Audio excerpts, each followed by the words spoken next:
প্রিয় দর্শক, দেখছেন নি কীভাবে সেন্টারিং করছি। দোতলার প্রায় 3 তলার হাইটের সমান, কারণ ছাদের তো 60 সেন্টিও পরে সেন্টারিং করছি ফেরান্সি দিয়ে। আসলে ফেরান্সি দিয়ে অনেকে আমাদের গাবি বাবি দিয়ে চলে না সেন্টারিং। কীভাবে ফেরান্সি দিয়ে সেন্টারিং করছি আপনাদেরকে দিয়ে।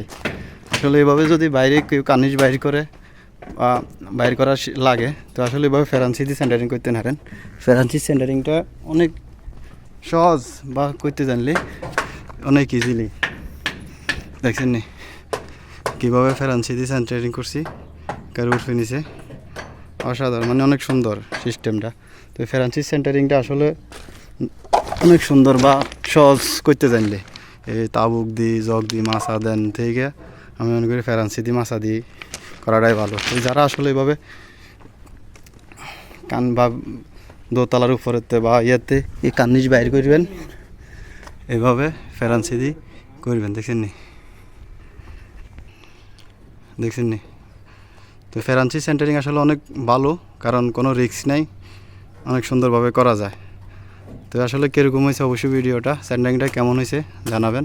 এই প্রথম 3 তলা ছাদের হাইটের ফেরান্সি দিয়ে সেন্টারিং করছি, আর কখনো করি না। তো আপনাদেরকেও পরামর্শ দিলাম এভাবে ফেরান্সি দিয়ে সেন্টারিং করবেন, অনেক সুন্দর হইব বা অনেক টেকসই হইব।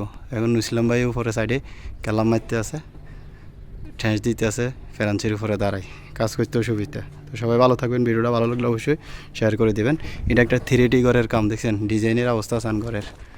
তো এই ডিজাইনগুলো অনেক সুন্দর। সবাই ভালো থাকবেন।